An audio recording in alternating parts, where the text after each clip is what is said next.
자, 그래서 용비어천가 1장하고 2장 이제 분석하고 고전 시간 들어갈 건데 제가 수업 전에 요거는 전달 좀 하시. 그래서 뒤에 두 번째 주다.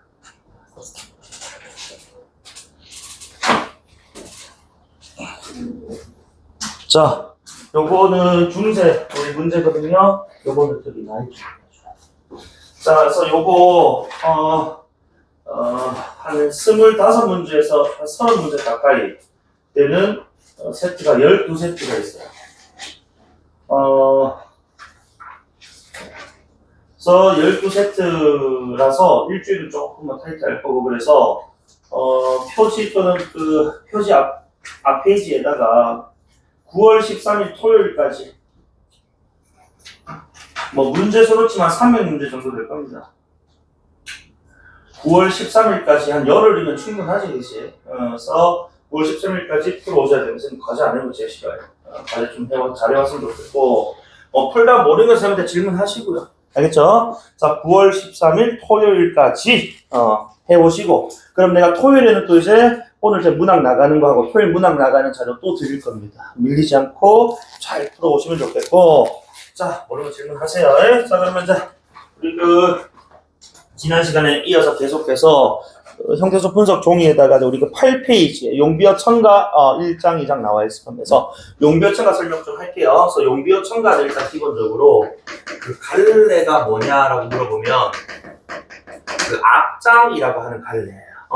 이 악장이라는 갈래는 사실 뭐 시조나 가사, 뭐 고려가요, 향가 이런 것들에 비해서는 되게 생소한데 그 이유가 어쨌든 조선, 이 건국 이후에 그치? 자, 그 건국의 정당성이라든지, 그치? 또는 조선의 어떤 문화, 그 다음에 뭐 제도 이런 것들을 그치? 문물 따위들을 송축 찬양하는 그런 내용들. 그 다음에 후대 왕들아, 너희들 이런 내용들은 본받고 이런 내용들은 경계해. 이 권계라는 게 권장하는 것 플러스 경계하는 걸 이제 우리 이제 아울러서 표현하는 거거든. 그래서 어쨌든 이제 이 악장이라는 건 조선이라는 그지 나라가 막 생긴 이후에 그지 이 나라의 안정성이라든지 그지 또는 정치적인 어떤 목적을 도모하기 위해서 창작이 된 이제 이 글이다 보니까 목적성이 좀 강해요. 문학성은 좀 많이 떨어집니다. 오케이. 그래서 건국의 정당성, 문화, 문물, 즉 제도 같은 것들 송축 찬양을 쉽게 얘기해서. 그 다음에 후대 왕들에 대한 권계, 권장, 경계. 그러니까 좋은 거는 본받고 나쁜 거는 경계하라는 뜻이에요. 그래서 목적성이 좀 강해서 자 이렇게 지금 조선 초, 그치? 지난 이후에는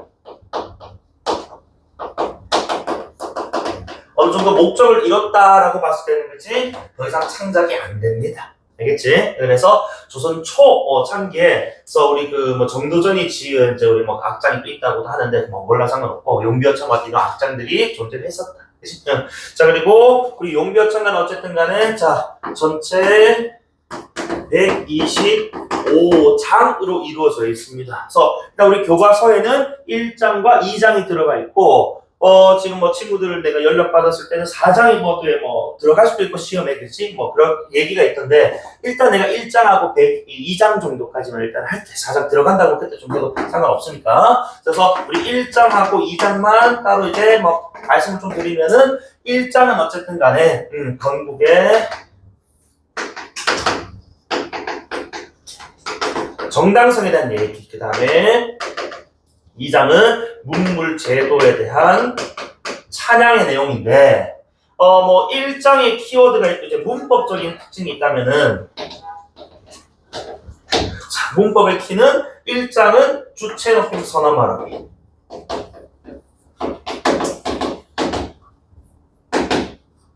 시와 샤가 많이 사용이 됩니다. 그래서 요게 포인트가 되겠고, 그 다음에 2장에서의 문법 포인트는 자리. 곧과 같은 이 표현에서 받침에 지읒이 사용되거든요. 그래서 이 지읒은 우리가 8종성법 8개 받침에 들어가 안 들어가?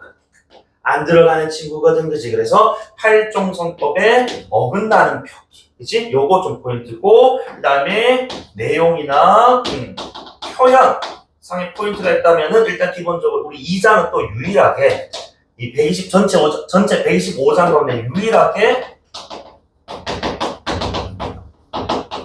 순우리말로만 표현이 되어 있습니다. 그러면서 자 내용 표현상으로는 자 대구법, 그다음에 은유법, 그다음에 상징, 비유라고 하죠. 비유와 상징 또 이런 것들을 활용을 하고 있다는 거죠. 그래서 2장의 포인트는 이렇게 갈게요. 자 그러면은 용비어천과 용이 날아올라 어천 하늘을 다스리는 어뢰 이런 뜻이거든요. 그래서 용은 이제 왕들이라고 보시면 되는 겁니다. 자, 그래서 1장하고 2장을 할 건데 밑에 현대어풀이가 나와 있으니까 여러분 현대어풀이 보시면서 자 거기 합시다. 자, 뭐 해동육룡이라고 되어 있네요. 해동성국이라. 그래서 우리나라를 얘기하는 거예요. 그래서 바다 동쪽에서 우리나라 즉 조선. 자, 그다음에 그래서 육룡이 중요한데 해동성국.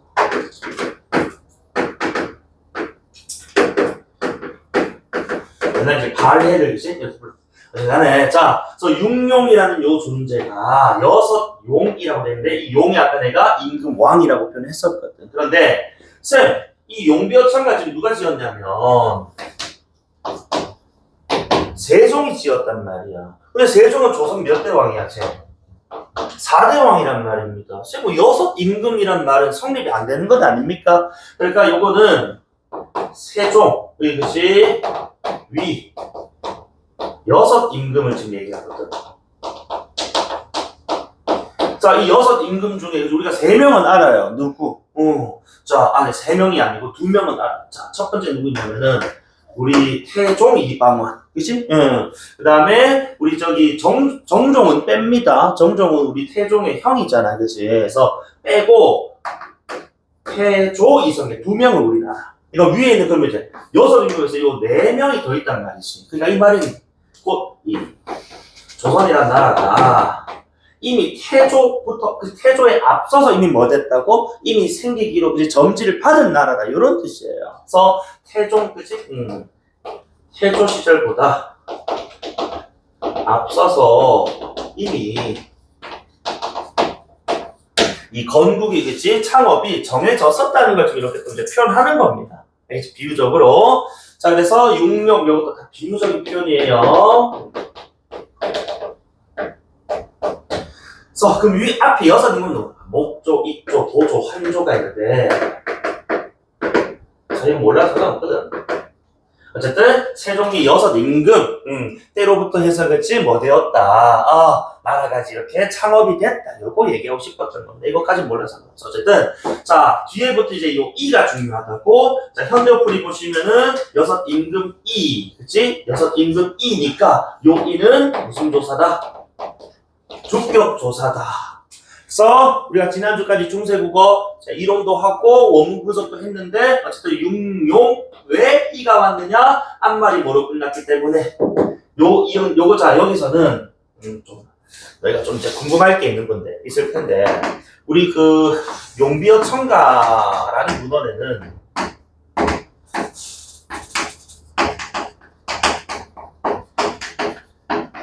동국정식 표기가 적용되지 않습니다. 동국정식 표기는요, 이게 혼민정음 창제 그리고 반포 그 이후에 여러 학자들이 이렇게 하기로 약속했던 것이지, 이 용비어천가는 1445년작이거든. 그러니까 동국정식 표기는 그 이후에 1445년 이후에 등장하기 때문에 용비어천가에는 동국정식 표기가 적용될 수가 없어요. 알겠습니까? 동국정식 표기는 세종어제 훈민정음에만 적용되는 것 이렇게 좀 기억하셔야 돼요. 아시겠습니까? 용비어천가는 45년에 창작된 작품. 동국정식 표기는 그 이후에 등장한 표기. 그치? 그러니까 일어날 수가 없는 거야. 여기서 뭐 예기역 이런 건 뭐 상관없다고 보시면 알겠지. 어쨌든 간에 앞말이 지금 뭐로 끝났기 때문에 자음으로 끝났기 때문에 주격조사가 왔다. 요거는 조건 기억해 주셔야 되고. 자, 나르샤 별표 한번 쳐볼게. 그래서 아까 내가 1장의 문법 키워드는 주체 높임 선어말음이라고 했어. 자, 그래서 나르샤가 현대어풀이를 보니까 나시여. 그러니까 현대어풀이도 날다에다가 그치 시가 지금 붙은 형태로 지금 봐야 된단 말입니다. 그래서 현대국어 마찬가지로 이 나르샤를 자 분석을 해보면은 자 요렇게 지금 분석된다. 날다에다가 의샤에다가 그치? 자 그래서 요거 우리 조건 자, 첫 번째 자 샤가 오는 것은 뒤에 모음이 뭐로? 모음으로 시작하는 게 오면은 샤가 오기로 했어. 그치? 자, 그 다음에 요 매개 모음은 올 수도 있고 안 올 수도 있다고 했거든. 그치? 그래서 왜 왔냐? 앞이 뭐로 끝났으니까? 자음으로 끝났으니까 매개 모음이 온다고. 그런데 이 매개 모음이라는 건 다시 한 번 더 모음 조화에 따라서 그것이 앞이 뭐니까? 아래 양성이니까 아래 아가 왔다 이렇게 가야 돼. 요거 이해되지? 그래서 표기상 어쨌든 자 나르샤가 된 거고 이때 자 의샤가 왜 왔느냐라고 물어본다면 자 당연히 요 의샤는 당연히 주체 높임 내가 이거 편상 그냥 간단하게 좀 적을게 주체 높임의 선어말 어인데 당연히 주체가 지금 높임의 대상이 누구니까 누구? 앞에 주어 누구 나왔어? 육룡 나왔잖아요. 그치? 그래서 육룡이라는 주어가 나왔으니까 그 주어를 높이기 위해서 그치? 이 샤가 선택되었다 라고 보시면 돼요.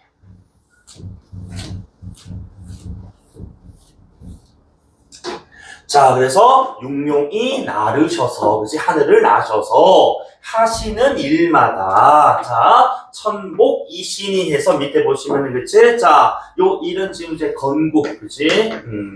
건국도 좋고 또 개국도 좋네 그치? 나라를 열다 그래서 하시는 그 일마다 천복 이신이라고 볼까? 자 하늘에 복 그치?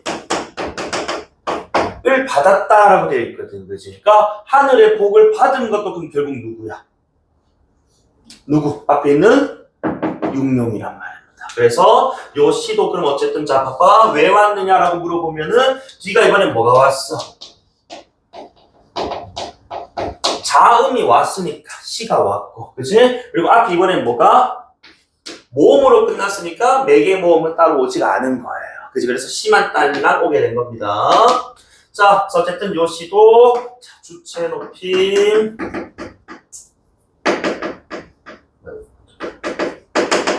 선, 어말, 어미로서 이때 주체도 하늘의 복을 받은 존재도 육룡이에요.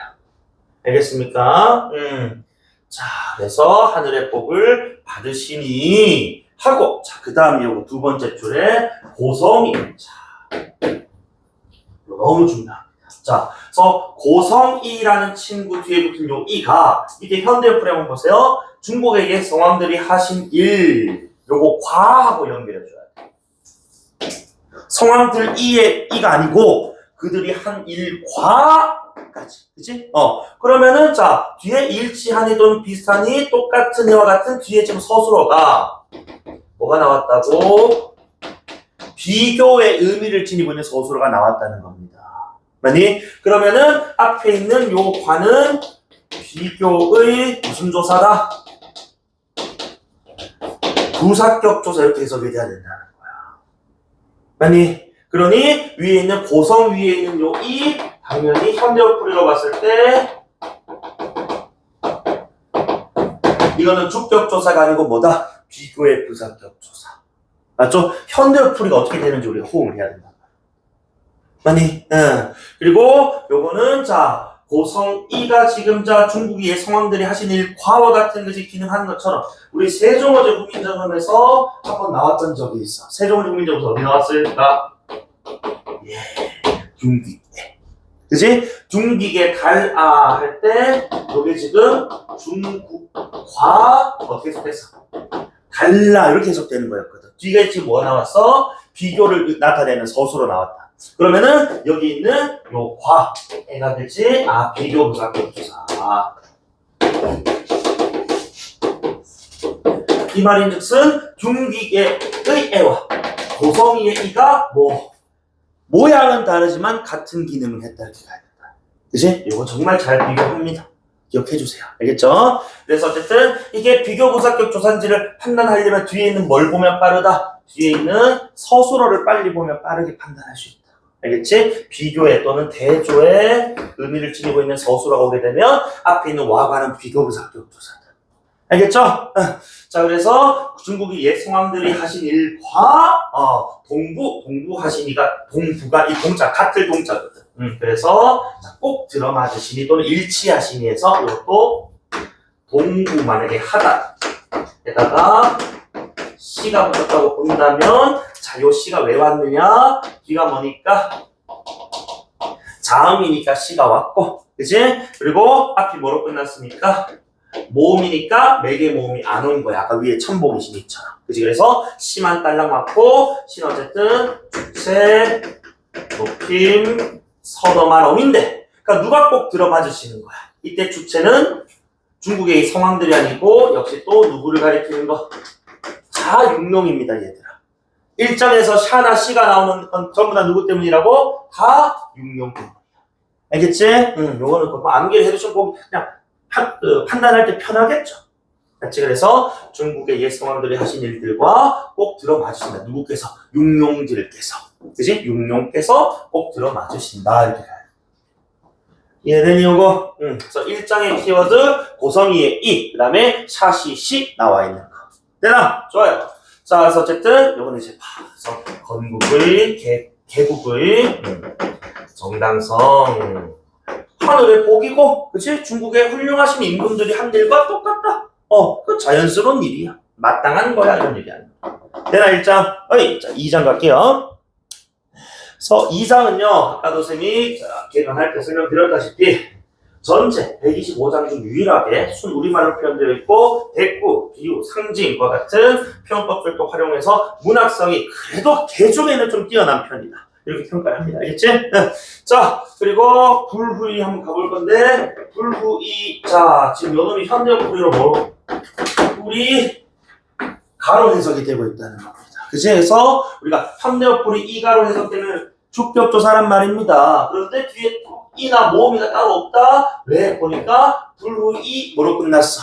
모음 이로 끝났단 말이야. 그래서 자, 영형태라는 무슨 조사? 주격조사.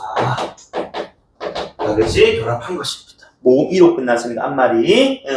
그래서 뿌리 가로 해석.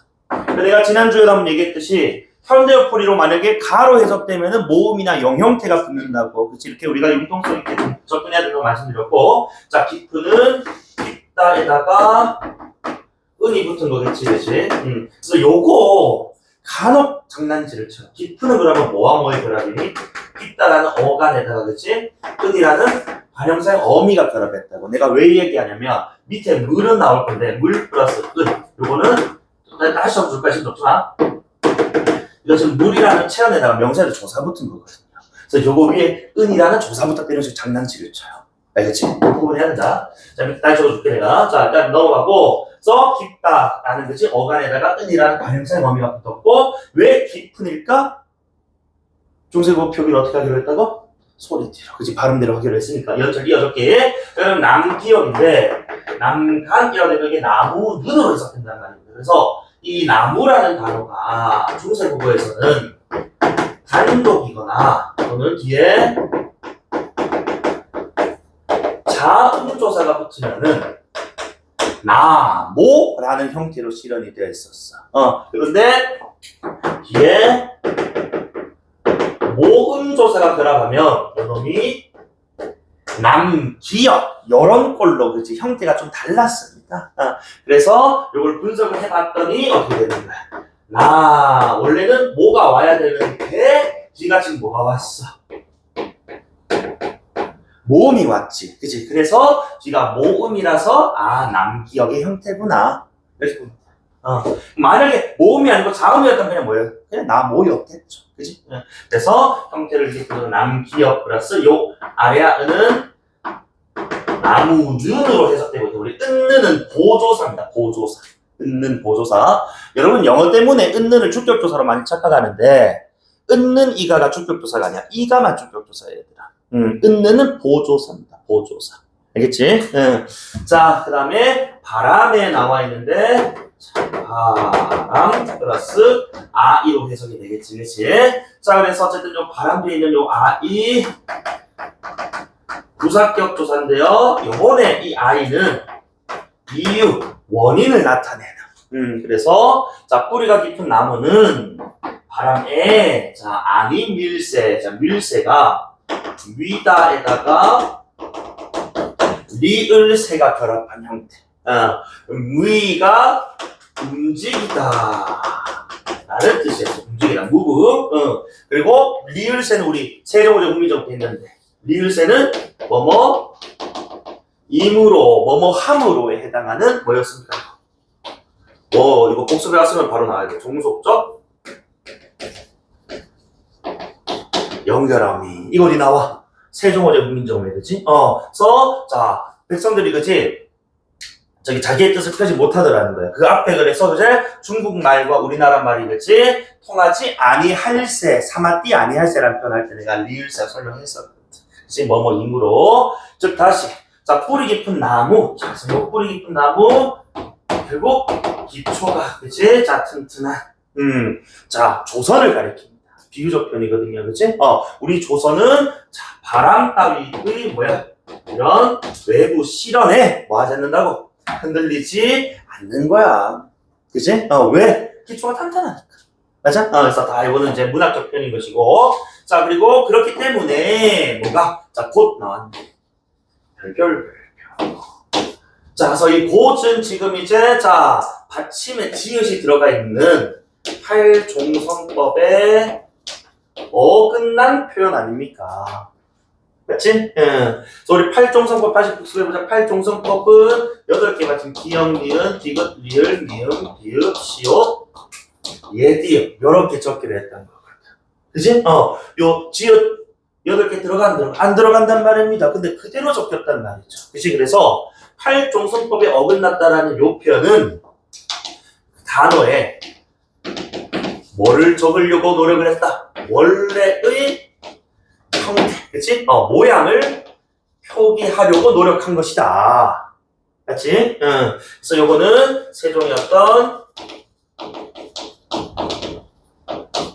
실험적 표기라고 우리가 평가를 합니다. 쌤이 아까 용비어창가 누가 지었다고? 세종이 지었다고 했어. 우리 호민정은 누가 만들었어? 물론 뭐 다른 학자들 도움도 적겠지만 세종이 만들었어. 그치? 그래서 세종이 이렇게 만들어 놓고, 그리고 아까 내가 이 문헌 언제 45년이라. 반포는 언제라고? 자, 우리 한글 만들었다 이제 너희들 써라? 46년이라. 반포 전에 지은 글이기 때문에 반포 전에 뭘 해봤다고 봐야 되는 거야. 이거 어떤 표기가 더 좋을까?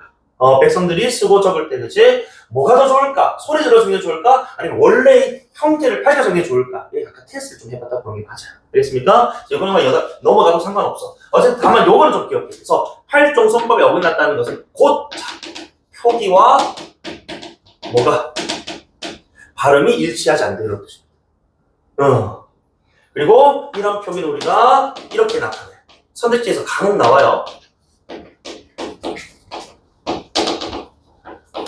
형태 음소적 표기라고 부릅니다. 형태 음소적. 자, 그래서 우리 그 1페이지 잠깐 한번 가볼래? 쌤 1페이지에서 중세국어의 표기는 자, 세 번째 줄인가 네 번째 줄에 한번 적어놨었는데 중세국어 표기는 무슨적? 음소적, 그치? 음소주의적 원리 이렇게 적어놨단 말이에요. 1페이지에. 우리 지금 여기 자 팔종선법 어그 선생님이 지금 그냥 음소가 형태 음소적이라고 해가지고 형태를 밝혀 적었다는 거야. 맞지? 요거는 꼭 기억 좀 해주세요. 그래서 요거는 형태주의적 이렇게 표현하기도 해요. 형태랑 모양을 밝혀줘. 그래서 요거 꼭 기억 좀 해주시고. 그래서 요거하고 많이 비교되는 게 세종어적 훈민정음의 누구라고? 사마띠라고. 사마띠. 왜? 사마띠는 원래 뭐였는데 이 맛 받침이 시옷이 아니고 뭐였어 얘들아? 치읓. 그렇지. 그치? 이 치읓이 근데 표기 지금 뭐가 되었다고? 시옷 됐다는 건 그치? 이 말인 즉슨 얘는 철저하게 뭘 지킨 거니까? 팔종성법을 지킨 거거든. 그래서 지킨 것, 지키지 않은 거는 지금 이제 구분, 비교 많이. 알겠습니까? 사맛 원래 치읓이었는데 시옷 바뀌었다고. 얘는 지우시면 원래는 시옷으로 가야 되는데 안 바뀌었다고. 맞지? 이런 비교.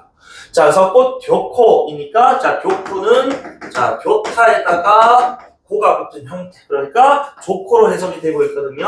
아, 역시 그러면은, 국의 음화가 지켜지지 않았구나. 그치? 그리고, 참고로, 자, 우리 중세국어의, 자, 표현 중에 조타와 교타.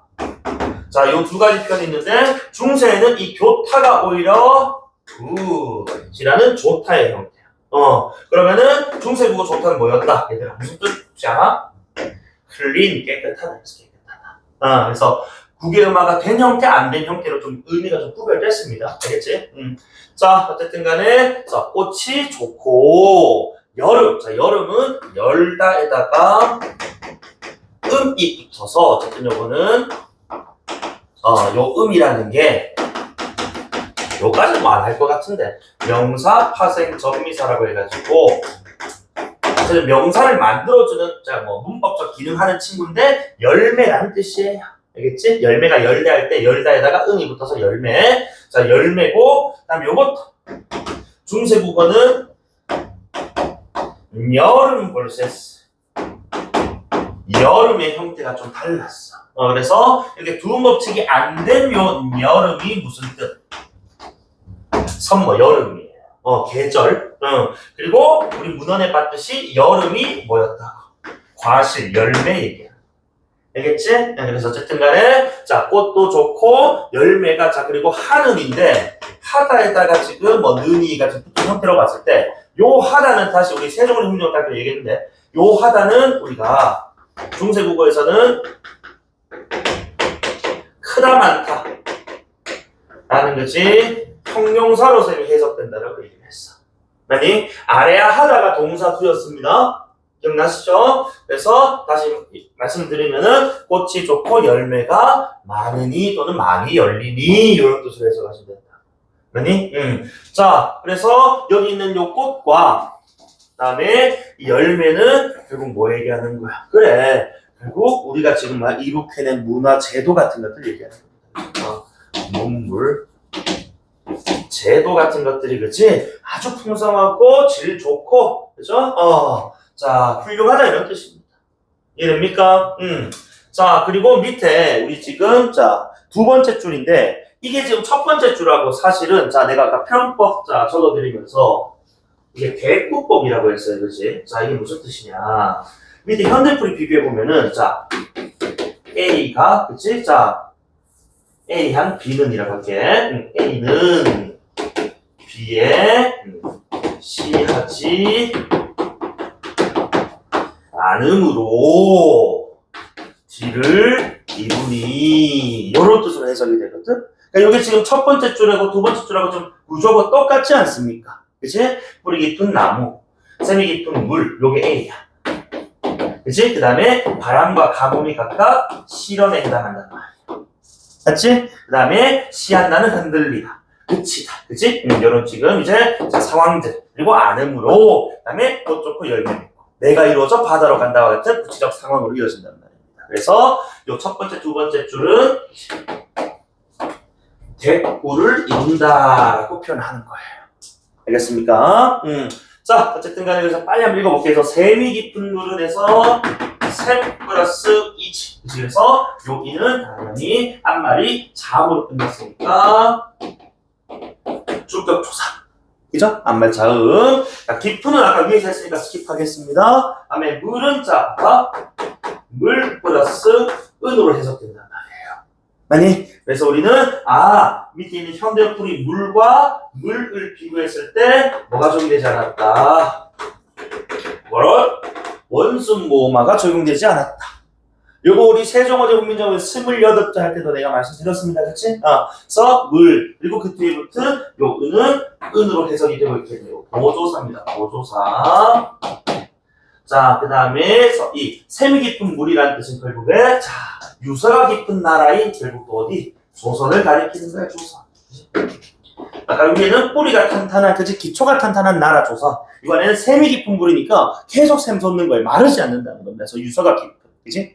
저력 있는 그런 나라를 얘기하는 조선. 자, 그래서 가말이라는 게 가말 플러스 이 가말이 바로 가뭄이라는 뜻이거든요. 그래서 어쨌든 요에 부사격 조사로 위와 같은 그지? 바람 뒤에 붙은 에와 같은 원인을 나타내는 부사격 조사입니다. 자, 그래서 가말 역시 가뭄 실현이겠지.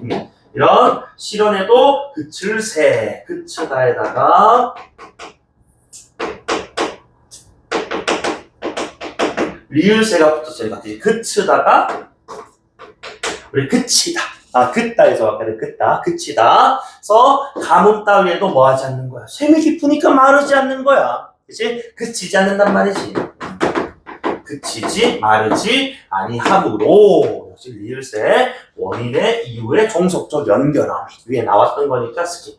그리고 내 희는 내 히읗 플러스 이. 그래서 밑에 한번 현대어풀이를 비교해 보면은 자, 내 가로 해석계. 이 내는 냇물을 가리키는 겁니다. 알겠죠? 그래서 어쨌든 저거 지금 앞이 지금 히읗이라는 뭐로 끝나서 어쨌든 자음으로 끝났으니까 그렇지 이라는 주격 부사가 왔고 그리고 이렇게 히읗으로 끝난 우리 명사들을 체언들을 히읗 종성 체언이라고 합니다. 알겠지? 여기서는 우리가 좀 더 자연스럽게 해석하면 냇물이라고 읽으시면 돼요. 그렇지? 자, 그래서 셈이 깊은 이 조선은요, 가뭄에도 이런 시련에도 마르지 않아요. 그래서 이 냇물이 또는 자, 이 내가 이루어져 어디로 가냐면은 더 어디로 넓은 세계인 발알으로 간다는 거예요. 이 발알이 자, 바가 있고요. 자, 이번에 요 애는 좀 별표를 치시죠. 자, 앞서 나왔던 바람에 의해하고 가말에 의해는 쌤이 뭐라 적어놨어? 원인의 부사격 조사라고 적어놨는데 이번에는 내가 이루어져 바다라는 어디로 더 큰 세계, 더 큰 공간에 간다고 돼요. 그래서 이번에는 자 똑같은 형태로 부사격 조사가 사용이 됐는데 해석을 해보니까 이번에는 이유 원인이 아니고 처소 공간의 의미를 나타내는 부사격 조사. 맞지? 그래서 너희 지금 6시 30분에 어디 와서 학원에 왔잖아. 그치? 그때 그 애처럼 공간, 초소를 나타낸다. 장소. 알겠습니까? 그래서 앞에 있는 요 가말의 바람에 하고 비교해 주셔야 돼요. 형태는 같습니다만 의미, 기능은 다릅니다. 오케이? 그래서 어쨌든 큰 냇물이 이루어져서 더욱더 큰 바다로 가는이라는 것은 그치? 더욱더 뭐야? 우리나라가 저런 실현에도 굴하지 않고 계속해서 무궁한 발전을 이뤄낸다. 이런 뜻이에요. 맞지? 그러니까 우리가 작은 물에서 안 놀고 더 큰 물에서 놀잖아. 맞지? 그래서 발전 가능성이 무궁무진한 우리 조사. 이해됩니까? 그래서 여기까지 2장. 그리고 4장이 학교 시험범위 들어간다 확정되면 4장을 추가로 할게요. 알겠죠? 그래서 기본적으로 세종훈민정음 용교청과 1, 2장. 선생님이 오늘 아까 드린 그 과제는 세종훈민정음 용교청 1, 2장 위주로 문제가 편성이 되어서 다 푸시면 됩니다. 웬만하면. 알겠지? 그리고 혹시나 너무 어려운 외부 지문이 있다. 또는 내가 생판 처음 보는 원문 나온다 하면은 그런 지문들은 ST 하시고 시험범위 먼저 이제 입학해서 문제 푸세요. 알겠지? 좋아요. 자, 그럼 이제 우리가 전체 8페이지에 걸쳐가지고 중세국어 마무리를 좀 지었고, 이제 우리가 그 보니까 앞에 제명매가, 그 다음 뭐송민고, 그지? 고전시가도 지금 나가야 되고, 현대시도 지금 좀 나가야 됩니다. 좀 바빠요. 그래서, 어쨌든, 자, 요거는 지금 학교에서 받은, 학교에서 지금 나눠준 뭐지? 이게 그 파일이었나? 그지? 뒤에. 학교에서 PPT 파일을 준 것 같더라고, 그치? 여기 나와 있는 요거 빨리 마무리하고 제망매가 그 다음에 송민고 이거는 저기 나이 좀 그 과제 교재에 끼워가지고 보자.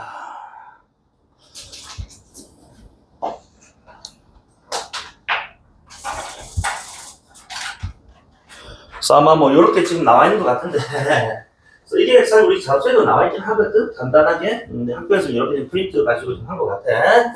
자, 그래서 보자. 요거 채워놓고 교과서 자소 펼쳐가지고 수업할게요. 자, 일단 우리 고전 시간에는 여러 이런 하위 갈래들이 있습니다.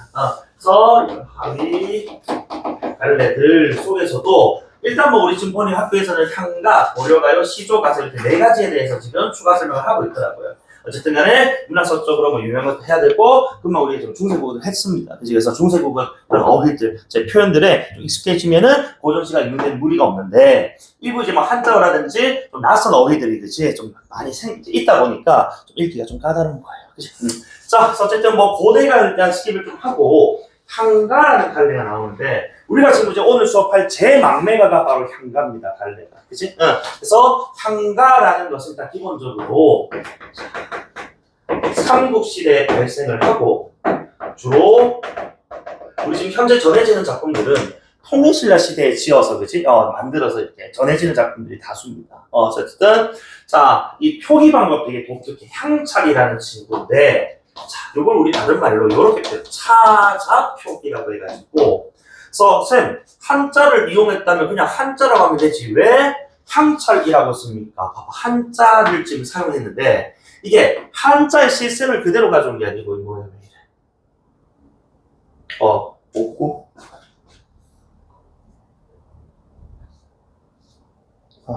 누가 아이디 복구를 하나 보다 모르겠다. 자, 그래서 차자표기. 그래서 이게 한자를 빌려와서 뭐를 표기하냐면 한자, 중국말을 표기하는 게 아니고 우리말을 표기하는 거예요. 우리말. 그러다 보니까 자, 이 우리말을 표기하기 위해서 한자 시스템이지 쓴 게 아니고 내가 시스템이라고 하는데 내가 체계라고 해도 상관없다. 우리말 시스템을 따른다고. 너를 예를 들어가지고 자, 나연아, 우리 등산이라는 표현을 만약에 우리가 직독짓게 하면은 이것은 어떻게 읽는다고? 오를 등자에 매산자거든. 오르다 산을 이래. 근데 우리나라 사람들 오르다 산을 안 하고 오르다와 같은 서술을 어디로 빼? 뒤로 빼지 않습니까? 그렇지? 그래서 만약에 등산 같은 것들 우리 시스템으로 바꿔서 표기한다면 어떻게 한다고? 등산이 아니고 산등 이따로 표기한다는 거야. 이거를 어디에? 향가에 적용했다 이런 뜻이에요. 그래서 한자 시스템을 따른 게 아니고 한자라는 문자를 가져올 수밖에 없긴 했지. 왜? 우리의 문자가 없었던 시대니까. 그치? 다만 이것을 우리말 시스템 체계에 따라서 그치? 재표기한 거라고 보시면 돼요. 그래서 이 한자의 그치? 자, 그래서 우리말 시스템 첫 번째 뭐가 있냐면은 아까 예를 들어 우리말 어순 그다음에 우리 교재 나와 있듯이 한자의 부분을 가져오느냐 뜻 부분을 가져오느냐를 구별했어요. 이걸 어떻게 구별했냐면은 자, 우리말에 형식 즉 문법적인 기능을 하는 부분이 있다면은 쉽게 얘기해서 조사나 어미 그러면은 한자의 어느 부분 부분을 가져왔습니다. 소리 부분. 자, 그런데 우리말에 이제 실질 즉 어휘적인 부분을 가져올 때 그럼 명사나 동사명사 어간 같은 것들 있잖아요. 그치? 자, 요런 것들 가져올 때는 한자의 뜻 부분을 가져왔어. 그래서 요거를 이제 우리말에 따라서 바꿔서 그지 이제 표기를 또 했다라는 점에서 되게 독특한 그지 우리말의 어떤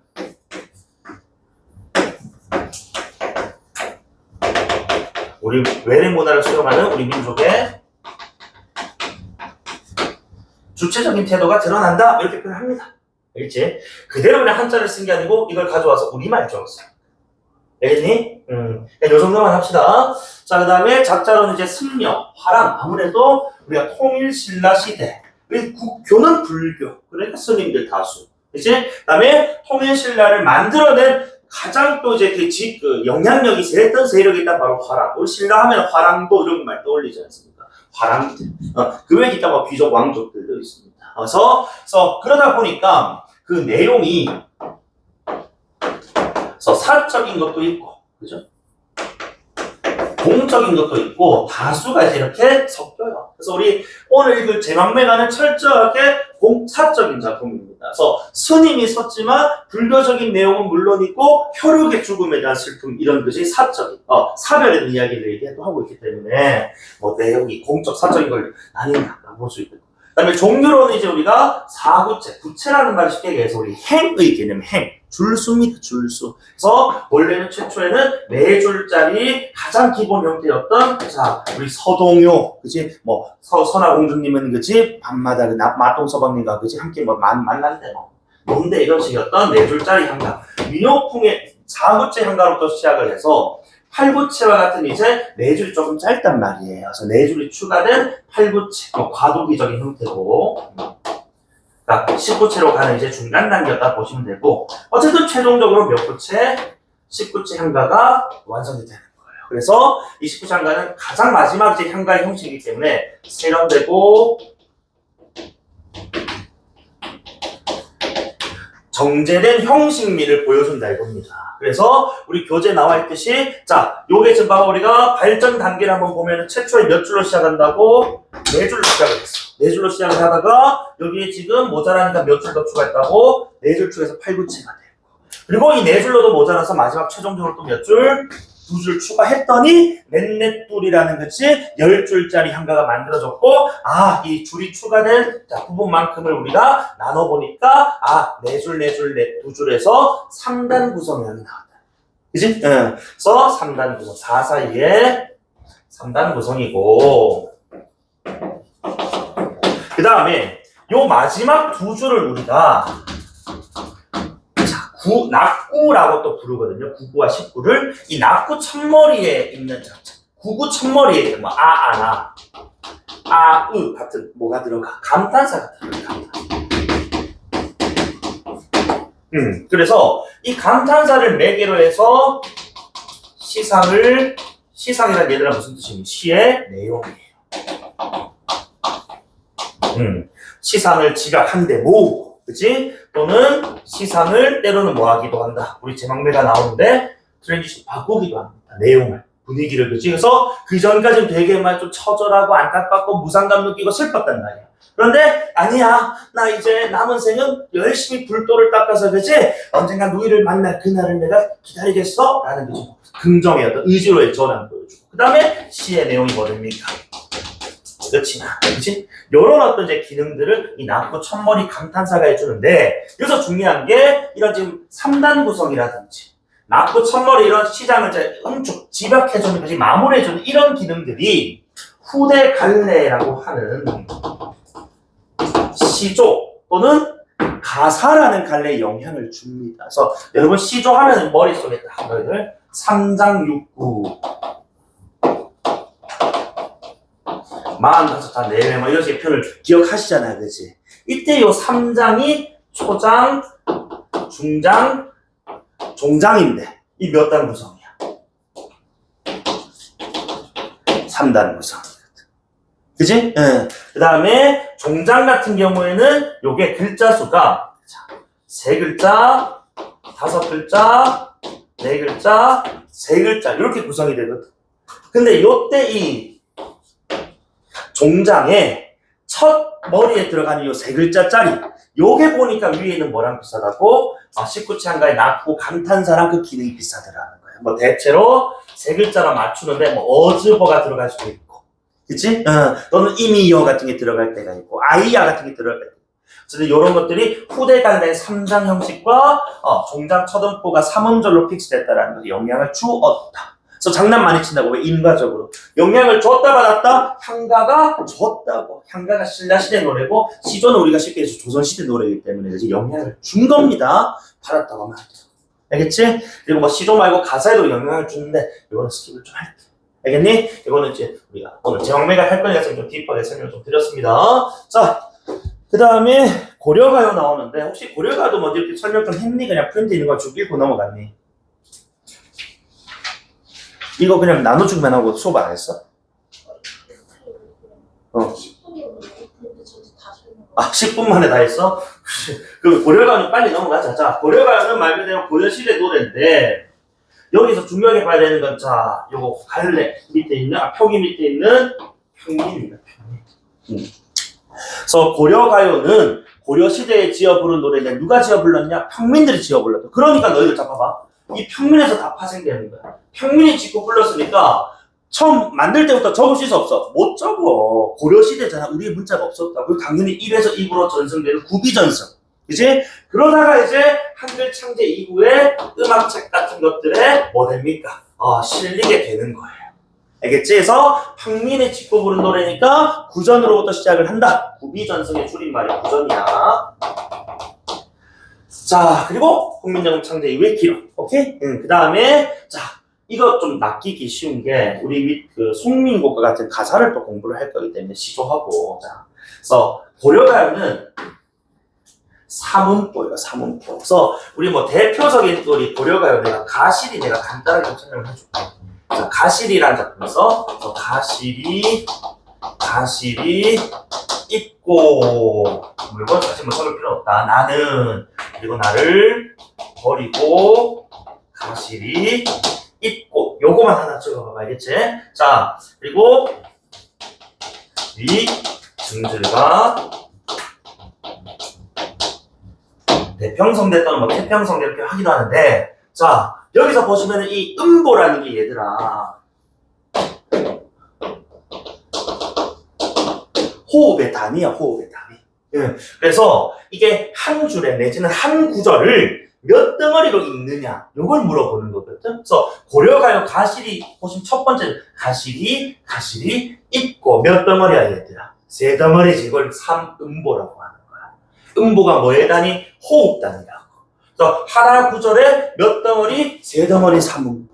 알겠어?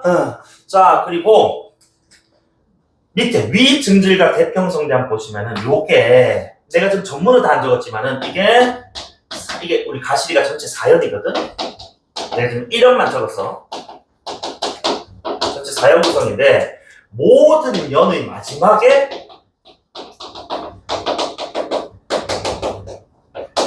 이게 붙어있어. 위증지가 대평성대가. 그래서 요거는 매연마다 반복이 되는 계속 뭐 되는 마지막에 추가되는 이걸 그래서 우리는 뭐라고 불러?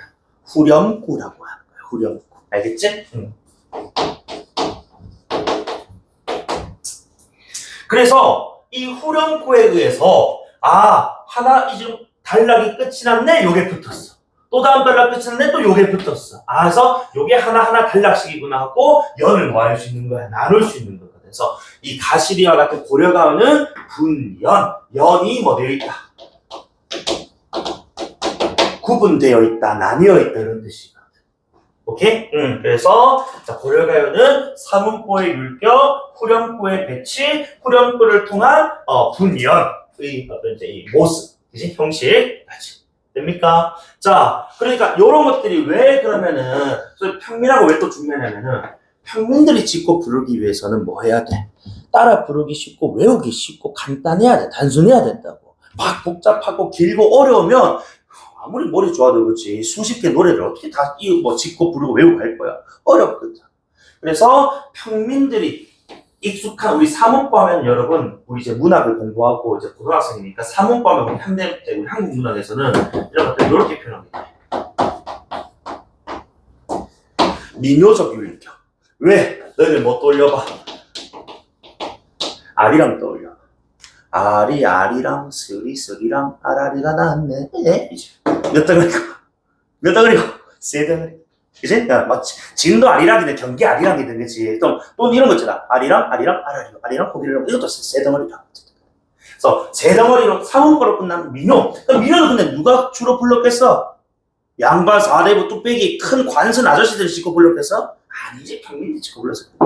그치? 그러니까 평민 노래, 사문보, 민요 탁탁탁 들어.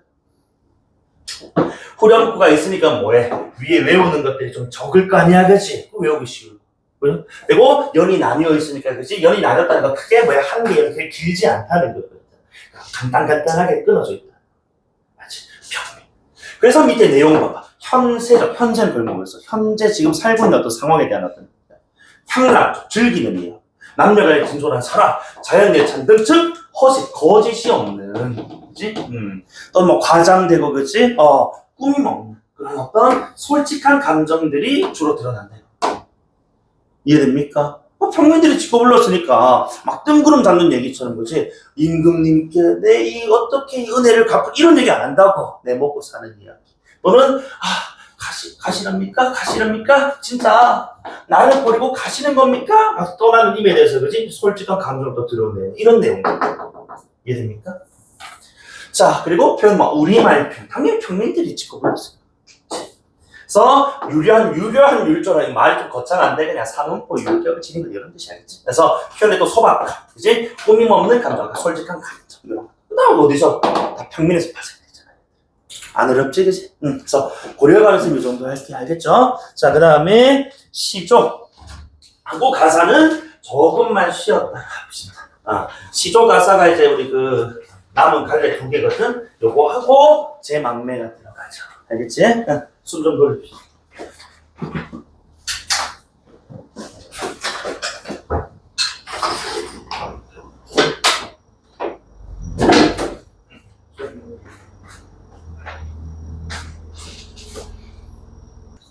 자, 그러면 시조랑 가사 빨리 마무리하고 제 막내가까지 하고 봅시다.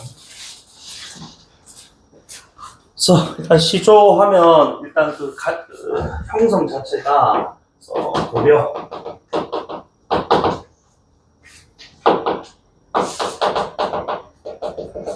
중후기에 발생을 하고 조선시대에 들어서서 이제 성행하게 되지, 그지? 그래서 일부 그 학습 활동에 이런 뭐 이제 시조들이 몇 편 들어가 있어요. 그래서 뭐 이제 다른 갈래들하고 향가, 특히 향가에 어떤 영향을 또 받았나 이런 물어보니까 갈래를 정리를 좀 하자고. 그래서 어쨌든 조선시대 좀 성행하게 될 때 우리 작자층 한번 보면은 전기, 그치? 그 다음에 후기로 나누고 있고 내용도 전기와 후기로 지금 나누고 있어요. 그래서 보시면은 자, 이 조선 전기는 아무래도 이게 그 시조라는 갈래 자체가 만들어진 지 얼마 안 된 시대다 보니까, 그치? 그래서 식자층, 문자도 잘 알고 형식도 잘 아는 누구 양반 사대부들 위주였다고, 그치? 그러다 보니까 그들이 다뤘던 내용들이 어떤 내용들이야? 그래, 이제 나라가 어느 정도 안정권에 들어서니까, 그죠? 뭐 자연에 대한 어떤 뭐 이제 추구 지향 드러냈고, 또는 그들도 패시브, 유교 빼놓을 수가 없습니다. 충효예, 맞지? 이런 것들 나올 수밖에 없어. 그리고 이들은 다시 한번 더 식자층, 글자를 아는 계층이고 문화가 어느 정도 아는, 그치? 다룰 줄 아는 사람들이니까 평시조. 그래서 우리가 평시조 하면은 밑에 나올 사설시조랑 비교했을 때 비교적 무슨 형식? 짧고 뭔가 좀 이제 압축된, 그치? 정제된 형식이라는 거예요. 컴팩트한 느낌이 있다는 거지. 그래서 위에 나오는 특징에 3장 6구 45자 요 내외 있지, 그치? 요게 사실은 평시조. 왜냐? 사설시조는 45자라는 너무 그래서 3장 6구 45자 내외라는 요즘 형식은 평시조예가. 그리고 기본적으로 다시 자, 우리 앞서 봤던 고려가요, 그치? 뭐 민요, 삼음보 나왔었는데 시조와 가사부터 이제 사음보 네 덩어리로 나눌 겁니다. 그래서 우리 그 아마 학습 활동에 나오는 그 시조 중에 아마 500년 도읍지였나? 이게 뭐였을까? 500년 도읍지 맞네, 그치? 자, 그 예를 들어 우리 20페이지 한번 펴볼래? 20페이지에 자습서.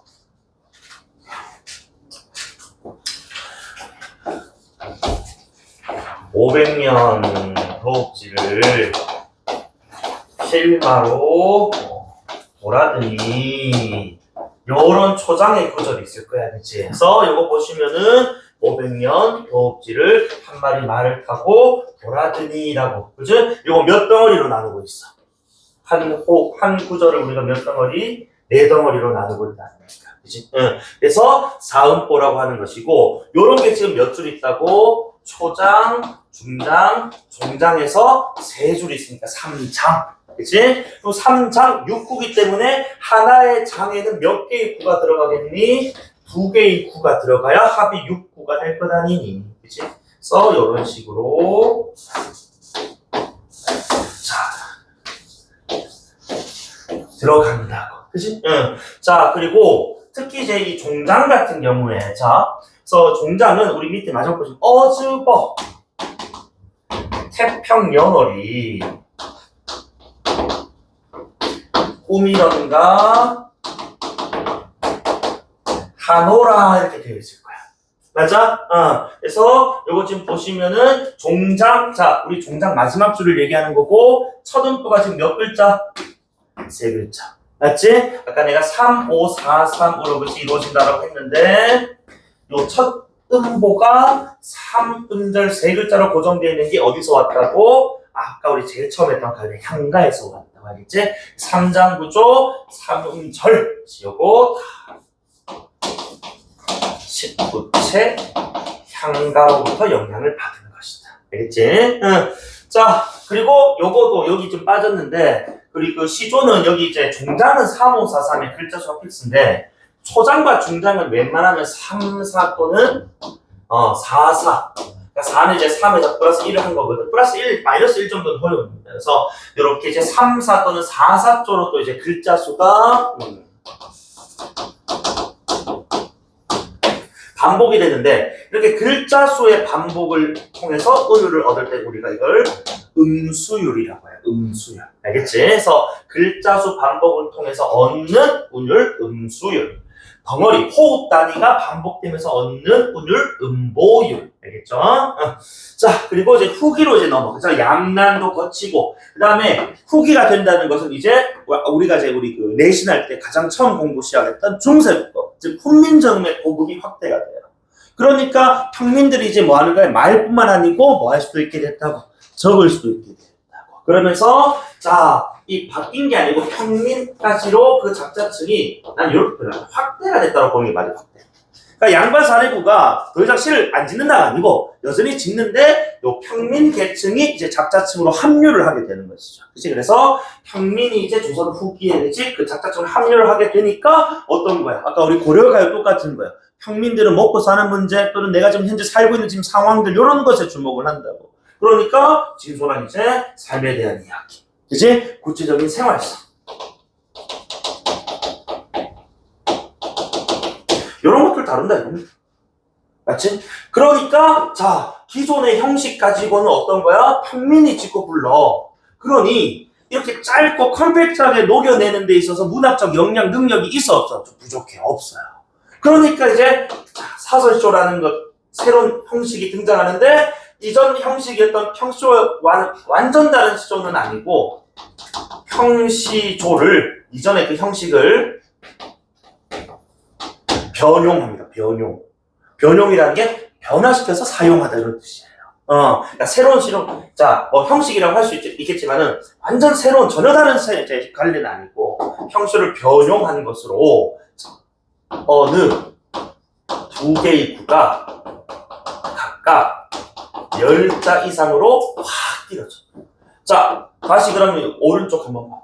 내가 두 개의 구는 하나의 뭘 이루노? 빨간색 바로 두 개는 하나의 뭘 이루? 장을 이룬다. 그래서 여기서 말한 어느 두 구는 대체로 어느 하나의 장인데 대체로 가운데 부분인 중장을 가리킨다. 중장. 그래서 어느 두 구가 확 길어져 버리는 시조의 것이 장형화. 장형화란 뭐야? 긴 형식이 되다 이런 뜻이에요. 장형화. 근데 이때 장형화는 그냥 갑자기 뭐 내용이 많아지고 그런 것보다는 이런 진솔한 삶, 뭐 구체적인 생활상 이런 걸 얘기하면서 그치? 자기들의 어떤 삶과 좀 관련 있는 어떤 사물들, 소재들, 상황들 이런 것들 좀 열거나 대꾸 과정 이런 거. 열거, 과장, 뭐 대꾸, 때로는 뭐 음성 상징, 막 빨빨 이런 것들 하거든. 이런 것들 활용을 하게 되면서 확 길어져 버려요. 내용이 길어진 건 아니에요. 알겠지? 그래서 열거, 과장, 대꾸, 음성상징어 따위를 활용한 장형화. 평민들이 짓고 불렸던 사설시조까지 됩니까? 자, 이렇게 한판 호흡했고, 자, 그러면 이제 마지막 가사. 자, 가사 이제 마지막에 지금 페이지 나와 있을 건데, 일단은 자, 그 종류로 뭐 은일 가사, 뭐 유배 가사, 개인 가사, 뭐 내방 이렇게 적혀있는데, 일단 뭐 은일은 자, 은자가 숨을 은자예요. 그래서 되게 요 은일 가사는 위에 자연이라고 좀 적어주세요. 자연. 그다음에 유배는 따로 안 적어도 되겠죠, 그렇지? 그래서 그 관리가 죄를 짓고 그죠? 유배지 가서 지은. 그래서 대개는 이제 유배지 가서 크게 두 가지 패턴이 있어. 자, 자신의 삶에 대해서 반성해, 그렇지? 그리고 자 또는 자 이런 내용. 아니 나 지금 사실 유배 올 만한 내용은 아니었는데, 나 너무 억울하게 유배 왔어. 이런 내용. 그치?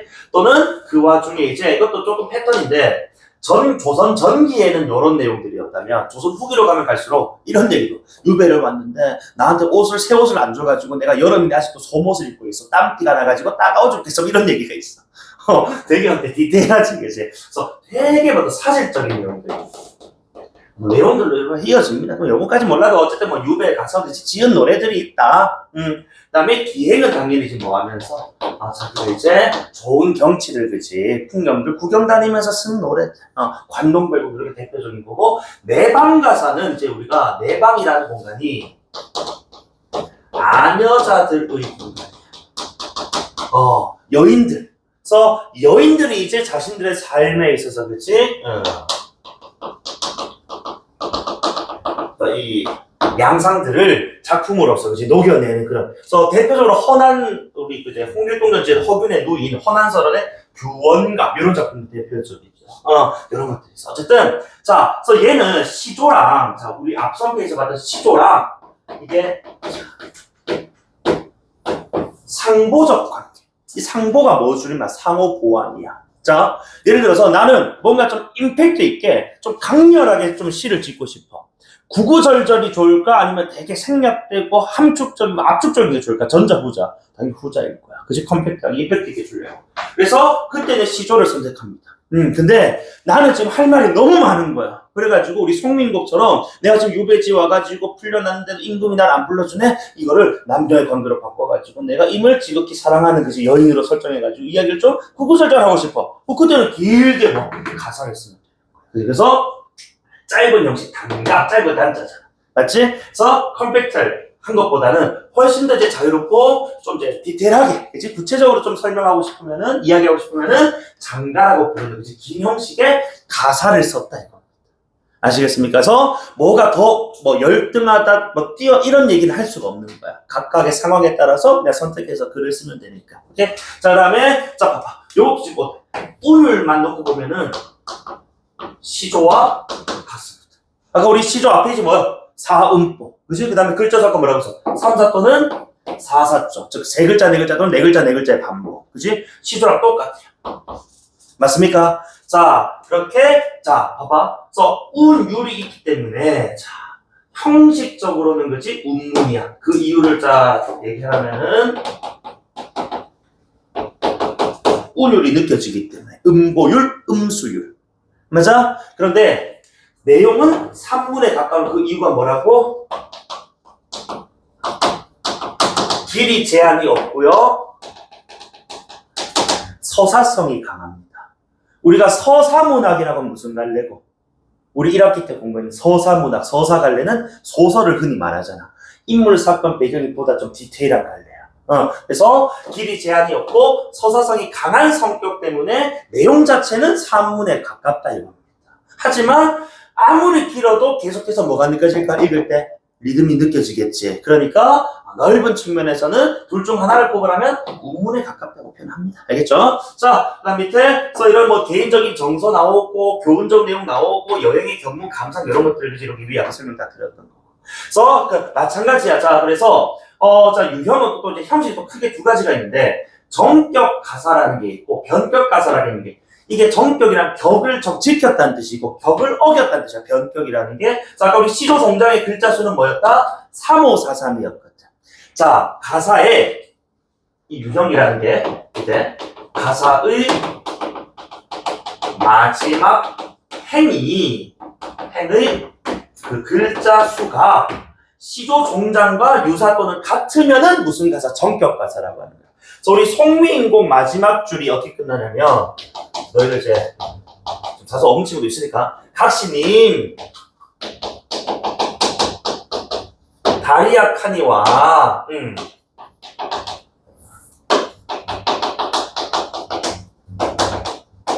구준비나 대조서라는 구절이 있거든. 자, 요게 우리 송민곡의 마지막 줄이에요. 자, 일단 몇 덩어리야 얘들아?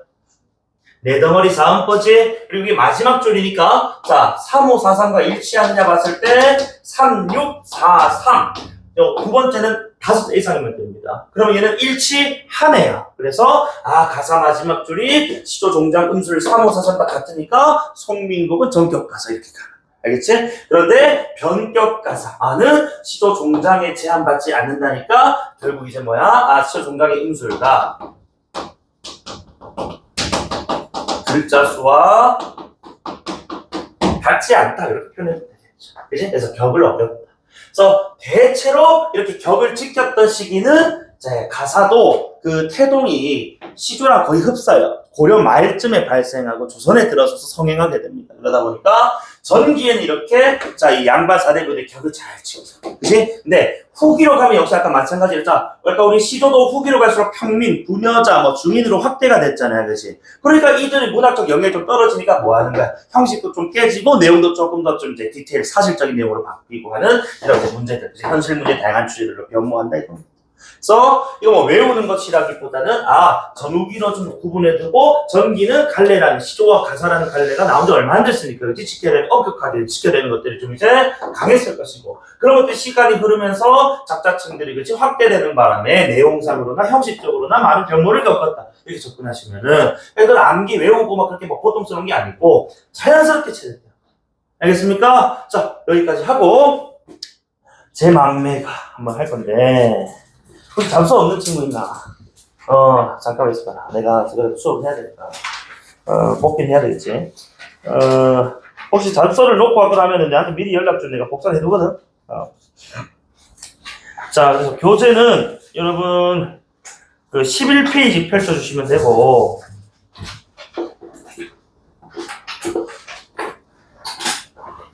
잠깐만 내가 11, 14. 응?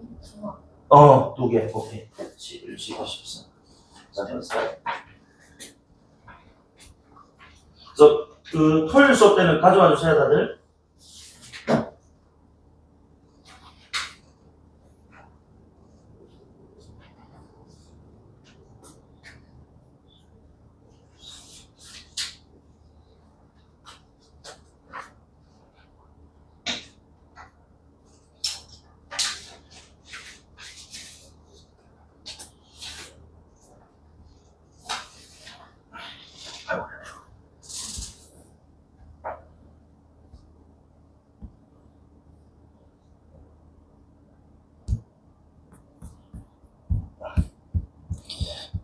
학교에서 지금 성민곡 들어갔나? 성민 들어가. 끝났어? 와, 씨, 빠른데. 씨. 너무 빠른데. 2시간씩. 그래. 씨. 우리 토요일에 2시간 꽉 쳐서 합시다. 진도 좀 빨리 해야 되니까.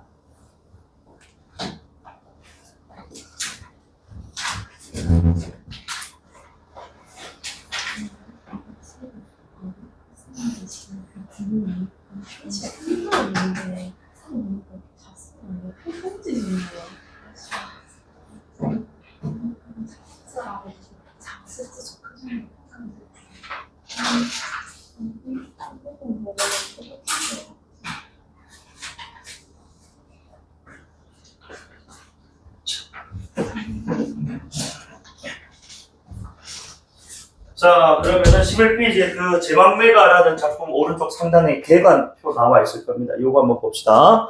자, 제막매가 제목부터 설명하면은 제자가 우리 제사 지내는 거, 죽은 이를 뭐 하는 거, 기리는 추모하는 행위거든요. 그래서 이 제자가 추도의 의미예요. 그지? 그리고 요 망자가 여러분 아마 그 신과 함께라는 영화 또는 뭐 웹툰 보신 친구 알겠지만은 죽은 사람 뭐라 불러? 망자라고 부르잖아요. 그지? 망자가 잊을 망자도 되면 죽을 망자도 된다. 알겠죠? 그래서 망매. 여러분 아마 그 여자 형제가 있는 친구는 자매라고 부를 거고. 그지? 남자 형제 있는 친구는 남매라고 부를 겁니다. 그래서 매자가 누이 매자에서 망매는 누이가 죽었어요. 그지? 예. 그리고 가는 뭐 노래 가짜입니다. 그러니까 이 작품은 죽은 누이를 추모하며 지어 부른 노래 이런 뜻입니다. 자, 그리고 갈래는 19채 향가. 그지? 자, 서 19채 향가 다시 한 번 더 3단 구성 낙고천머리 감탄사 기억 좀 해주시고 성격은 아까 위에 추모 애상 나오면 여러분 추모인데 슬픔인 것입니다. 그래서 물론 뭐 우리가 애노에라 그랬지? 그래서 우리 애자 사랑 애자 이렇게 표현하기도 하는데 그지? 예, 슬픈 애자도 있어요. 비애, 그치? 애수, 애상, 슬픔. 그리고 이 불교적인 불교. 자, 그래서 우리 제막매가의 작가의 월명사가 승려란 말입니다. 그치?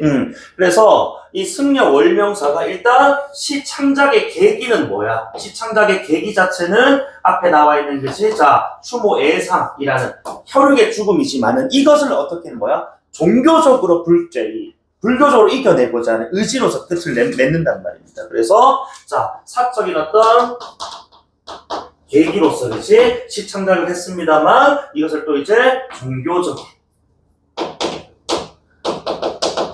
믿음으로 초극이라는 게 초월 극복의 줄임말이라고 하지, 알겠지? 초월 극복하고자 하는 그런 내용들을 보여준다. 오케이. 자, 그 다음에 제재는 이제 누이의 죽음. 다음에 주제는 누이의 죽음이란 슬픔. 하지만 여기서 머무르지 않고 나 여기서 그치 이승에서 불도 열심히 닦으면 누이가 있는 밑에 차례에서 만날 수 있을 거야라는 믿음. 그치? 자, 의지 극복. 좋아요. 그 다음에 동그라미 1번 보시면은 불교의 윤회사상. 그 윤회사상이라는 게 바로 위에 나오는 재회라는 워딩하고 그래서 우리 윤회가 현생에서의 인연이 어디까지 이어진다는 뜻이야. 미래로 이어진다는 뜻입니다. 그래서 윤회사상 재회. 그치?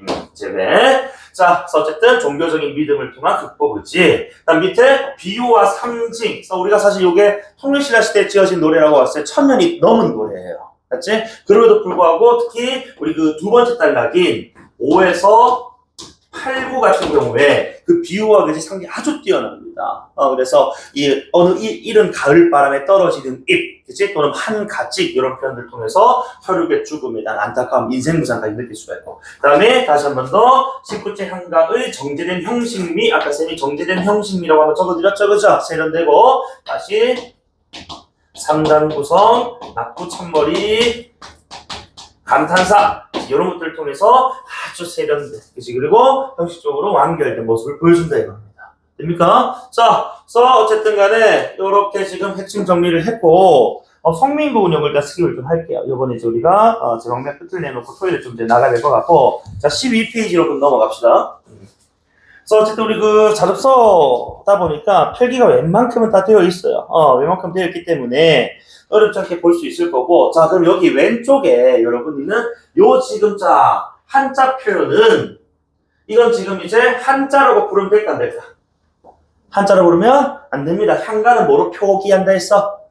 향찰로 표기한다 했거든. 그래서 여기는 요 한자들은 자 한자식 표현이 아니고 지금 우리말 표기를 위해서 그렇지 가져온 한자 즉 향찰 표기입니다. 향찰 표기. 알겠지? 그래서 한문을 표기하려고 했던 게 아니고 우리말을 표기하려고. 알겠지? 이거는 여기 좀 해주시고 한자는 너희들 안 외워도 돼. 알겠지? 네. 자 그럼 오른쪽에 자 요 내용들 이제 한번 정리해 볼 건데요.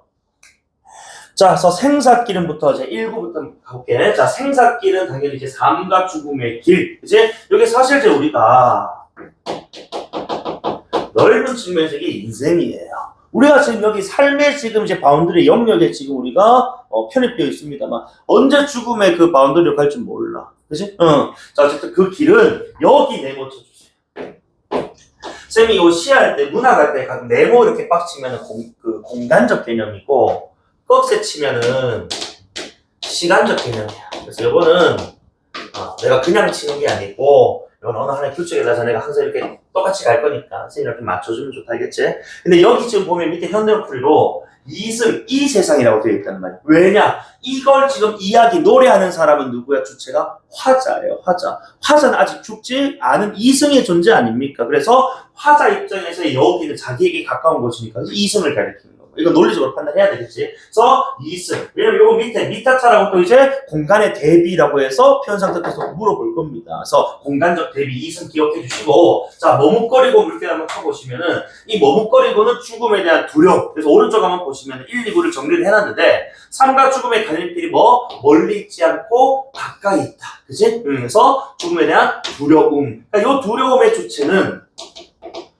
이거는 이제 그 해석하는 쌤들마다 조금은 좀 다르긴 한데 여기서 주체는 누구로 보는 게 좀 타당하겠어? 화자로 보는 게 타당하다. 그렇지? 왜냐면 이 누이가 지금 뭐 어느 한순간에 갑자기 뭐 죽었을 이제 가능성이 높겠지만은 어쨌든 죽음의 어떤 장면을 우리 화자가 봤을 것 아니야. 그치? 그 모습을 보니까 분명히 어제까지 나랑 뭐 같이 밥도 먹고 뭐 장난도 치고 그치? 했던 우리 누이인데 한순간에 가버린단 말이지. 그러니까 이게 이 삶이라는 게 그치? 이 죽음이라는 게 정말 무섭게 다가와. 그래서 주체는 화자로 보는 게 타당합니다. 다만 이거를 좀 이제 보기식으로 보면 이거는 안 적을게. 예전에 한 6년 7년 전에 수능 특강 고3 교재 이 제목매가 나온 적이 있는데 보기를 좀 이런 적이 있어. 그러니까 누이의 입장으로도 해석이 가능하다는 거지. 누이가 어제까지 국민아 건강했어, 그지? 근데 갑자기 내가 병에 딱 갑자기 걸려가지고 오늘부터 막 맥이 막 빠지고, 그지? 힘도 없고 막 아픈 거야, 온몸이. 그러니까 거기서 내가 저기서 이 세상을 살아갈 수 없는 건가 하고 막 갑자기 막 불안하고 무서울 건 아니니. 그래서 이때 이 머뭇거리고 이 두려움을 주체를 누이로 잡아도, 그지? 해석이 뭐 안 되진 않는다 이거지. 다만 우리는 일단 여기서 화자로 가자. 알겠죠? 그래서 이 누이의 죽음을 목격, 직접 봤다는 거죠. 맞지? 그래서 생사라는 것이 정말 무서운 거야. 맞지? 내가 지금 생에 있지만은 언제 사러 갈지 몰라. 무서워 이제. 그치? 그래서 자, 그러면서 밑에 보면 나는 간다는 말도 있거든. 이 나가 이제 자 이런 거지. 나는 간다까지만 잠깐 끊어보면은, 그러니까 이게 이제 누이의 지금 뭐인 거야? 이게 작별 인사지. 그치? 그러니까 오빠 나 이제 안 될 것 같아. 빠이 또 못하고 오빠 가버려. 그러니까 이걸 갑자기 가버려. 그래서 누이가 봐봐, 이거 나는 간다는 말도 못다 이르고니까 여기까지 연결해 보면은 누이가 예견된 죽음을 맞이했다. 갑작스러운 죽음 맞이했다. 갑작스러운 죽음 맞이했다.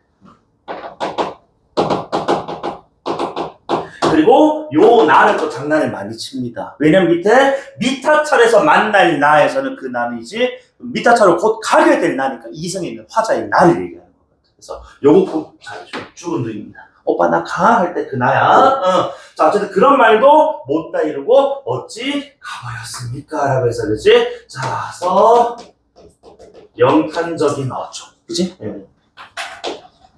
그래서 어찌 갑니까?로 끝났기 때문에 요거는 서리적이라고 볼 수 있는 거지. 맞지? 어찌 갑니까? 이렇게 무상하게 덧없이 이 세상을 떠나버렸다. 이거. 맞죠? 그래서 저한테 영탄적이면 이거 되게 맥빠지게 어찌 갑니까? 어찌 그래 가버렸노 누이 싫어해서 갔냐. 영탄적 설이죠.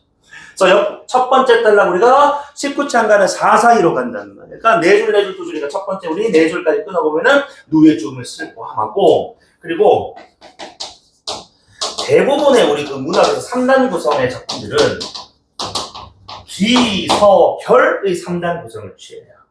4단 구성은 여기에 기서결이 아니고 기승전결이라고 표현을 많이 하거든. 그래서 3단 구성짜리 작품들은 기서결이라고 보면 되는, 알겠지? 기는 시상이 뭐 되는 거? 시작되는 거야. 그치? 그리고 선은 이제 일종의 심화되는 것이고, 그치? 결은 마무리되는 그런 구성이거든. 알겠죠? 자, 어쨌든 그래서 첫 번째 우리 단락에서는 이런 갑작스러운 죽음에 대해서, 그치? 목격을 했고 두려워하고 있으며, 그치? 안타까워하고 있다. 여기까지 이해되십니까? 오케이, 좋아요. 아우, 숨차. 자, 밑에 자 5구부터 8구인데 아까 전에 우리 그 특징 개관할 때 요 구절이 이제 그 비유적인 표현이, 그치? 아주 고도의 비유 사용된다고 해서, 자, 어느 가을, 그래서 가을 요거 꺽쇠 한번 쳐보면은, 선생님 꺽쇠는 무슨 개념? 시간 개념이라고. 계절인데요. 자, 우리가 흔히 이제 고전 문학에서 가을 하면은 대개는 이제 뭐 수확, 뭐 풍성함, 뭐 이런 것들을 연결할 수 있지만, 이 작품 지금 누이 대상이 죽었어요. 그렇기 때문에 이 가을이 가져다 준 이미지가 쇠락, 소멸, 죽음, 이런 거하고 연결, 쓸쓸함. 그래서 쓸쓸함이라는 분위기, 그지? 뭐 소멸, 그지? 쇠락, 죽음과 같은 거죠. 이런 이미지를 무슨 계절감을 드러내는 시어를 통해서 형성하고 있다. 이런 선택지 나온다.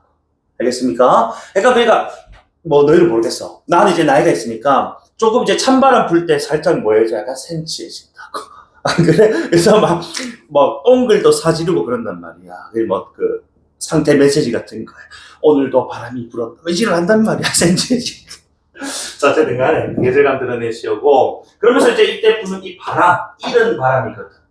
그지? 이르다가 얼리, 빠르다는 뜻이야. 예상치 못하게, 그치? 좀 이제 이르게 불었다는, 빠르게. 그래서 이 바람이라는 세번 조가. 자, 그래서 자, 밑에 보시면은 누이가 이 젊은 나이에 죽었다. 그래서 우리가 흔히 뭐 요절했다라고 하거든. 그치? 어쨌든 이 바람에 의해서 뭐 했다고? 이에 저에 자 떨어질이라는 게 어쨌든 떨어진다는 건 위에서 아래로, 그지? 이렇게 내려온다. 그런 개념을 존재하고 있기 때문에 무슨 이미지? 하강적 이미지.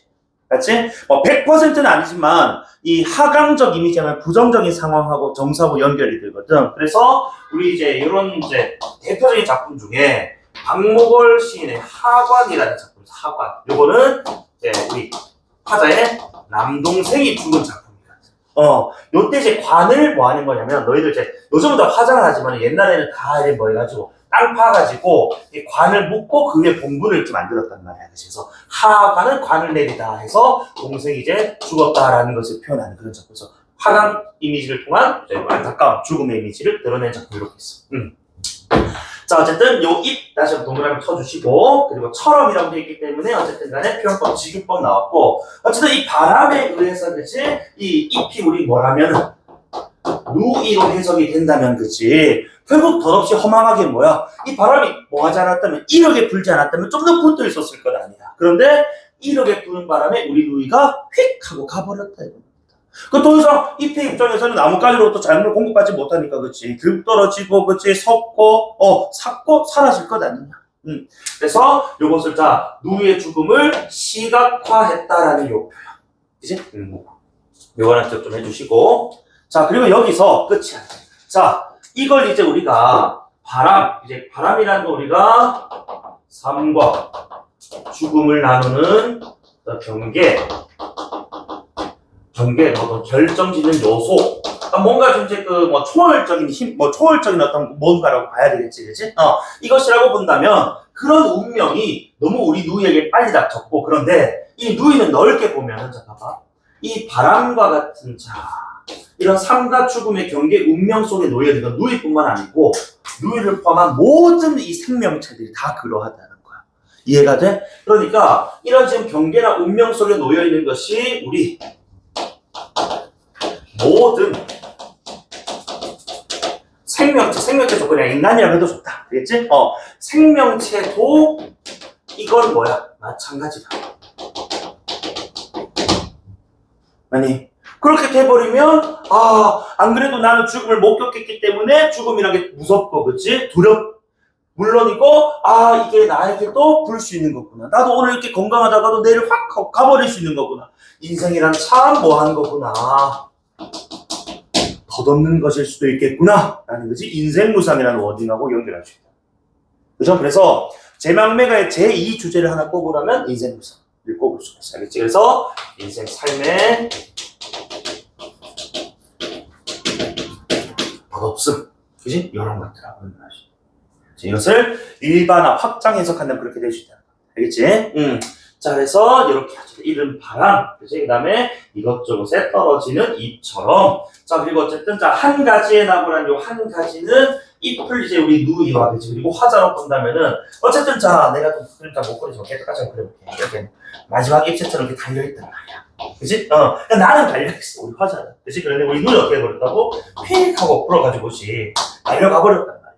그래서, 어쨌든 원래는 이렇게 붙어 있었어야 했는데, 그치? 사라져버렸어. 그치? 눈이는 죽어버렸고. 나만 이렇게 살아나. 어쨌든 간에 한 가지는 지금 이제 한 부모에서 태어났으면 좀 혈육 관계를 비유적으로 이르는 겁니다. 그래서 한 가지에 낳지만, 그지? 한 가지, 한 부모로부터 태어났지만, 가는 곳을, 가는 곳 요거. 주체는 밑에 누이라고 좀 적어주세요. 왜? 나는 지금 나뭇가지 붙어 있으니까, 그지? 어디 가는 존재가 아니거든. 근데 나뭇가지로부터 이제 떨어져서 휙 떨어져 가버린 건 누구야? 누이고. 그지? 그것을 지금 이 현실에서 모르는 건 누구야? 이거는 화자. 그치? 그래서 이 누이가 간 곳을 모르기 때문에 더욱더 막막하고 슬픈 거야. 혹시 간 곳이라도 안다면 내가 찾아가겠다라고 얘기라도 할 텐데 그런 것조차 모르니까 간다는 말도 못대로 갔었어. 그러니까 더욱더 안타까워. 그치? 그래서 어쨌든 안타까움, 무상감 이런 것들이 함께 나와. 알겠습니까? 자, 그래서 오른쪽에 그래서 5에서 8행에서 우리가 부분. 그래서 안타까움은 물론이고 이것을 밑줄 자연 현상에 자 빗대어서 아니 이 인생 무상, 삶의 무상감까지로 이제 확장 적용이 된다. 그럼 이제 우리가 기서 두 번째 우리 단락까지만 하더라도 어때? 아주 절망이고 그렇지? 비극적 심상, 비극적인 어떤 이미지 분위기로 형성이 되었단 말이야. 하지만 우리 작품은 이 결에서 그렇지? 3단 구성 우리 낙부 첫머리 감탄사로부터 시상이 트랜시가 바뀐단 말입니다. 어떻게? 밑에 한번 보자. 별표 하나 쳐주시고 자, 아는 감탄사이기 때문에 자, 기본적으로 표현법으로 물어보면은 우리 감탄사가 사용되면 영탄법이라고 합니다. 맞죠? 그래서 영탄법 감탄사 아를 통해서 시상의 전하는 물론이고 자, 일단은 시상을 뭐 해준다고? 응축, 집약, 함축 좋고 그 다음에 이것을 뭐 해주는 마무리해주는 기능을 이제 이 아를 기점으로 한다. 미안한 한 3, 4분만 더 빌리기 미안하다. 그치? 그래서 자, 나왔고 그 다음에 요것은 이제 다시 시조에 영향을 준다라고 아까 우리 했습니다. 그리고 미타차를 내고치세요. 자, 그리고 요 미타차는 극락세계라고 하지만은 쉽게 표현할게 저승이라고. 그래서 그럼 위에 있던 두 번째 줄, 자 위로 다시 2구로 올라가 봐. 자, 이에 있음에 찾았나? 그거하고 어떻게 되는 거라고? 공간적 대비를 이루고 있다. 그치? 또는 대조적 공간의 설정을 통해 시상 분위기를 또 시상을 전개하고 있다. 이렇게 나옵니다. 대비대조, 공간의 대비대조 기억 하나 해주십시오. 이해되십니까? 자, 어쨌든 이 미타차는 불교에서 말하는 아주 이상세계예요. 선생님 뭐 저승이라 표현했습니다만은 불교에서 말하는 이상, 그치? 이라고 하는 것이거든. 그래서 자, 생각을 좀 달리 하는 거야. 누이가 간단 말도 안 하고 갔고 어디로 간지 모르겠습니다만 내가 생각하기에는 우리 누이가 인생을 예쁘게 열심히 잘 살았어. 그러니까 어디 있을 거라고? 미타차에 갔을 거야. 그치? 그렇게 믿고 나는 뭐 하겠다. 자, 여기서 나동그란 별표. 요 나동, 그치? 아까 위에 있던 세 번째. 나는 간다는 말 할 때 그 나하고 뭐하다고? 다른 존재란 말이야. 이건 누굽니까? 화자예요, 화자. 알겠지? 위에는 아까 누이였고. 그래서 미타차에서 만나게 될 나라는 것은 이미 이 누이가 미타찰로 갔음을 어느 정도는 우리 화자가 뭐 하는 거라고 확신을 하고 있는 걸 전제로 하고 있는 거예요. 이런 확신이 없다면은 내가 미타찰 가서 누이를 만날 그날까지 열심히 살겠다 이런 얘기를 못 하거든. 그래서 누이가 미타찰에 갔을 거라고 화자 입장에서 화자가 주체가 자 확신을 하고 있는 상황. 알겠니? 그래서 자 우리 누이 미타찰에 갔을 거니까 나도 역시 남은 생애를 열심히 살아서 언젠가는 가는 그 순간까지 그치? 열심히 살아서 자 이거는 당연히 불교적 알겠지? 자, 바꿔서 기다리겠노라. 이 get이 우리 1학기 때 공부했던 문법적으로 접근하면 이 get이 뭔 거야? 의지. 그치? 그래서 결국 재회에 대한 확신과 믿음, 그치? 통해서 슬픔을 극복하고자. 근데 이 재회에 대한 믿음은 어디서 오는 거라고? 확신도 확신이지만은 종교적인 의지, 그치? 요것을 기반으로 한 믿음이다. 그래서 마지막 줄 다시 오른쪽 그래서 미타찰에서 만날 나 밑에 네 줄 작은 글자 네 줄 설명 나와 있어요. 자, 불교적 믿음으로 자 내세에서 자 내세 밑줄 우리 내세가 바로 뭐야? 미래입니다. 미래. 알겠지? 그래서 현세가 현재고, 그렇지? 내세가 미래고 전세가 과거야. 알겠지? 그래서 내세는 올레자기 때문에 올 세상 미래다. 그래서 누이와 제할 것을 다시 즉 혈육의 죽음으로 인한 슬픔을 전해줄 치세요. 불교의 윤회 사상을 바탕으로 종교적으로 승화 요거 별표쳐. 그러니까 승화라는 단어가 쌤은 문학할 때 제일 좋아하는 단어 하나 뽑으면 승화를 뽑는데 승화란 부정적인 상황을 뭐로 전환시키는 거? 긍정적인 것으로 전환시키는 거야. 쉽게 얘기해서. 비록 지금 8부까지는 어땠다고 누이 죽고 인생 더덥고 그지 되게 절망과 비탄에 빠졌습니다만 이것을 탕 하고 튀는 거야. 이 종교적인 믿음을 통해서 그지 탕 하고 튀면서 긍정으로의 전환이 일어났단 말입니다. 그래서 이런 어떤 상황들을 우리는 문학적에서 딱 두 글자 표현하면 승화. 그래서 여러분도 마찬가지. 공부하는 게 어렵고 힘들더라도 항상 이제 승화해내겠다, 내가 소화해내겠다, 그지 이런 식으로 좀 접근하는 걸 하시면 좋겠어. 자, 그래서 일단 선생님 오늘 여기까지 하고요. 그래서 토요일 수업 때 오른쪽 13페이지에 있는 교과서 내용 확인 보면서 간단하게 복습할 거고 송민곡으로 넘어가겠습니다. 당연히 뒤에 학습 활동들도 할 거야. 이렇게. 오케이, 고생했어. 그리고 오늘 나눠준 과제 꾸준하게 풀어야 돼, 얘들아. 내가 뭐 적게 쓰는 건 아니기 때문에 꾸준하게 풀어야 돼. 내가 몰아서 하면은 너무 많다. 그죠?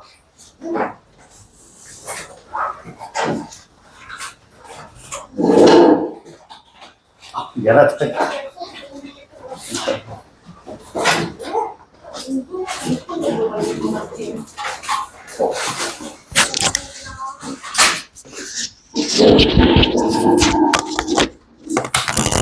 나도 룰 좀 맞춰줄게. 미안하다. 고생했어. 고생했어.